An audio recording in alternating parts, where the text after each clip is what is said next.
नमस्कार, मैं हूं सौरभ शर्मा। शुरुआत करते हैं इस वक्त की बड़ी खबर से। लखनऊ एनकाउंटर केस में एक बड़ा खुलासा हुआ है। बताया जा रहा है कि लखनऊ के ठाकुरगंज इलाके में जिस घर में आतंकवादी सैफुल्ला छुपा हुआ था, वो घर दरअसल आईएसआईएस का नॉर्थ इंडिया हेडक्वार्टर था। इसी घर में मध्य प्रदेश के ट्रेन में ब्लास्ट करने वाले दहशतगर्दों को ट्रेनिंग दी गई थी। इसी घर में ट्रेन धमाके में इस्तेमाल पाइप बम को तैयार किया गया था। आपको बता दें कि कल दोपहर करीब 3:30 बजे आईएसआईएस का आतंकी सैफुल्ला उसके साथ एनकाउंटर शुरू हुआ और 11.5 घंटे तक ये मुठभेड़ चलती रही और रात करीब 2:45 बजे सैफुल्ला मारा गया।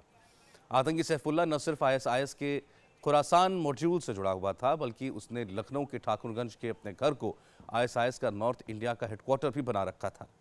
यहीं से ये आतंकी उत्तर भारत के युवकों को अपने साथ आने के लिए उकसाता था, आतंकी साजिशें अंजाम देता था।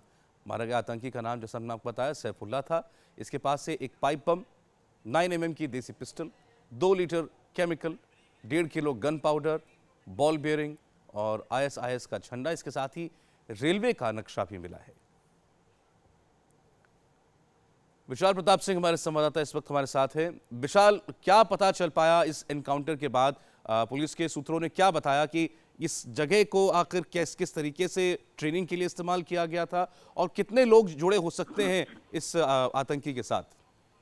सौरभ, अपने आप में बहुत बड़ी कामयाबी है उत्तर प्रदेश एटीएस के लिए, क्योंकि अब से कुछ देर पहले जो हमारी बातचीत हुई है एटीएस के सूत्रों से, सीनियर ऑफिसर से, उनका यही कहना है कि आईएसआईएस का नॉर्थ इंडिया का जो मॉड्यूल था पूरा, उस मॉड्यूल का ये हेडक्वार्टर था ठाकुरगंज का, लखनऊ का जो इलाका है। और सबसे हैरानी की बात यह है कि यहीं पर बम बनाने की ट्रेनिंग दी गई, यहीं से जो मध्य प्रदेश में ब्लास्ट हुआ है उसका पूरा बम बनाया गया, यहीं से जो तीनों आतंकी थे उसको लेकर के ट्रेन में सवार हुए, उसके बाद सक्सेसफुल इन्होंने ब्लास्ट को कैरी आउट किया और उसके बाद वहां से फरार भी हो गए।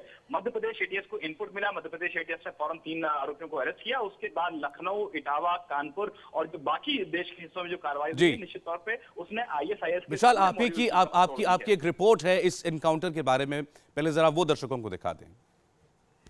उत्तर प्रदेश एटीएस को एक बहुत बड़ी कामयाबी हाथ लगी है, क्योंकि इस बड़ी कामयाबी के साथ उत्तर प्रदेश एटीएस ने नॉर्थ इंडिया में आईएसआईएस यानी कि आईएसआईएस का एक बड़ा हेडक्वार्टर जो कि लखनऊ में था, लखनऊ के ठाकुरगंज के इसी घर से ऑपरेट किया जा रहा था, उसको पूरी तरीके से बस्ट कर दिया है। दरअसल ये पूरा मामला तब सामने आया है जब मध्य प्रदेश में ट्रेन ब्लास्ट होता है और पुलिस को ये जानकारी मिलती है कि जिन 3 लड़कों ने इस ब्लास्ट को अंजाम दिया है, उन्होंने दरअसल लखनऊ में ये पूरी ट्रेनिंग हासिल की है। लखनऊ के इसी घर में ठाकुरगंज के उन्होंने पूरा बम बनाया है और यहां से लेकर के वो मध्य प्रदेश गए हैं। मध्य प्रदेश में बम को प्लांट किया गया है, उसके बाद विस्फोट हो उससे पहले ही तीनों लड़कों वहां से उतर गए हैं, जिसके बाद मध्य प्रदेश एटीएस ने इन तीनों लड़कों को गिरफ्तार किया है। इनके टिप ऑफ पे जो गिरफ्तारियां हुई हैं उसमें सबसे बड़ी गिरफ्तारी हुई है इटावा से, कानपुर से, उन्नाव से, और सैफुल्ला नाम का आईएसआईएस का जो एक संदिग्ध आतंकी था उसको रात ने मार गिराया है उत्तर प्रदेश एटीएस ने। इसी घर में 650 राउंड इसके पास जो कार्टेज है वो बरामद हुआ है। लगभग 50 से 60 राउंड जो कार्टेज है वो इसने फायर किया था, यानी कि लगभग 700 राउंड कार्टेज सैफुल्ला के पास मौजूद था। इसके अलावा आईएसआईएस का फ्लैग इसके पास से मिला है। बम बनाने का काफी सारा सामान जिसमें केमिकल भी शामिल है वो भी सैफुल्ला के पास से बरामद किया है। उसकी लगातार गणना की जा रही है, उसको लगातार ये कोशिश किया जा रहा है कि जितना भी प्रेजेंटेशन हो उसको फौरन के फौरन तैयार किया जा सके और बाकी एजेंसीज के साथ शेयर किया जा सके, क्योंकि देश भर में इस पूरे मामले में छापेमारी चल रही है और पुलिस को उम्मीद है कि आने वाले 48 घंटे बेहद महत्वपूर्ण है, क्योंकि लखनऊ में अभी कुछ और गिरफ्तारियां हो सकती हैं जो निश्चित तौर पे आईएसआईएस के इस पूरे हेडक्वार्टर्स का जो पूरा ताना बाना था उसको तोड़ने में एक बड़ा मील का पत्थर साबित होने वाली हैं। कैमरा मकसूद आलम के साथ विशाल प्रताप सिंह, इंडिया टीवी, लखनऊ। लखनऊ में मारे गए आईएसआईएस के आतंकी सैफुल्ला के पास से क्या क्या सामान मिला है ये आपको दिखाते हैं। इस आतंकवादी के पास से रेलवे का एक नक्शा मिला, इसके अलावा एक पाइप बॉम्ब, 9 mm की pistol, 2 litre chemical, 1.5 kilo gun powder, ball bearing, ISIS का झंडा और रेलवे का एक नक्शा भी इनके पास था।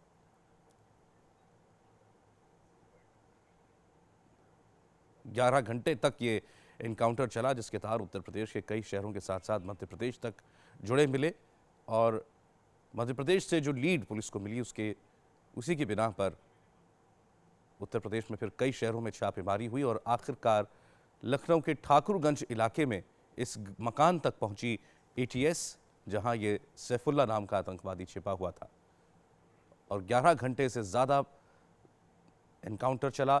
इस शख्स के पास भारी मात्रा में हथियार थे। पुलिस ने इससे बार बार सरेंडर करने के लिए भी कहा, लेकिन आखिरकार फिर एक पुलिस की कार्रवाई में ये आतंकी मारा गया। जिस जगह ये एनकाउंटर हुआ वो तस्वीरें आपके सामने हैं। जो सामान इसके घर से मिला और वो कमरा जहां ये छिपा हुआ था, जहां से ये पुलिस पर फायरिंग कर रहा था। मध्य प्रदेश से लेकर यूपी तक ये आईएसआईएस का हेडक्वार्टर बना हुआ था। पूरे उत्तर भारत में आईएसआईएस का हेडक्वार्टर के तौर पर इस घर से काम किया जाता था। इस ऑपरेशन के 12 घंटे की कामयाबी में दरअसल चारों तरफ से कॉम्बिंग ऑपरेशन किया गया। पीछे की दीवार जो कि 12 इंच की है उस पर होल किया गया। उसके साथ साथ जो छत की दीवार है उस पर भी 3 होल किए गए। ठीक इसी तरीके से होल करने के बाद यहाँ से लगातार म्यूनिशन फायर किया गया, टीयर स्मोक फायर किया गया और चिली पाउडर नीचे की तरफ फेंका गया, क्योंकि इसके ठीक नीचे वो जगह है जहाँ पर सैफुल्ला छुपा हुआ था। उसके पास 7 हथियार थे जिसे रुक रुक के फायर कर रहा था। दूसरी तरफ ये वो एरिया था जिससे लगातार फायर किया गया और फायर करने के साथ साथ यहाँ से जो चिली पाउडर फेंका गया, स्टन ग्रेनेड फेंके गए ताकि वो जल्द से जल्द सरेंडर कर दे, लेकिन उसके बावजूद भी वो नहीं माना। और फिर इसीलिए जो यूपी एटीएस की टीम थी उन्होंने तीसरा यहाँ पे जो ऊपर का हिस्सा था उसको हटाया और हटाने के बाद यहाँ पर भी होल अप किया ताकि इन तीनों जगहों से एक एक करके चिली पाउडर साथ में स्टन ग्रेनेड फेंका जाए ताकि सैफुल्ला बाहर निकले। लेकिन सैफुल्ला बाहर नहीं निकला और लगातार वो यूपी एटीएस को चुनौती दे रहा था। इसीलिए इस पूरे एनकाउंटर के बाद यूपी एटीएस ने सैफुल्ला के पास से आईएसआईएस का फ्लैग, 7 पिस्टल, उसके साथ एम्यूनेशंस, बॉल बेयरिंग, स्प्लिंटर और यहाँ तक कि 2 लीटर लिक्विड और पाउडर भी रिकवर किया है। कैमरा पर्सन दिनेश देवांगन के साथ Manish Prasad, India TV, Lucknow. Police और सुरक्षा एजेंसियों की चुनौती अब यह है, ये पता लगाएं कि इस नेटवर्क के साथ, इन आतंकवादियों के साथ जो पकड़े गए और जो मारा गया और कितने लोग जुड़े हुए थे। बड़ी खबर है।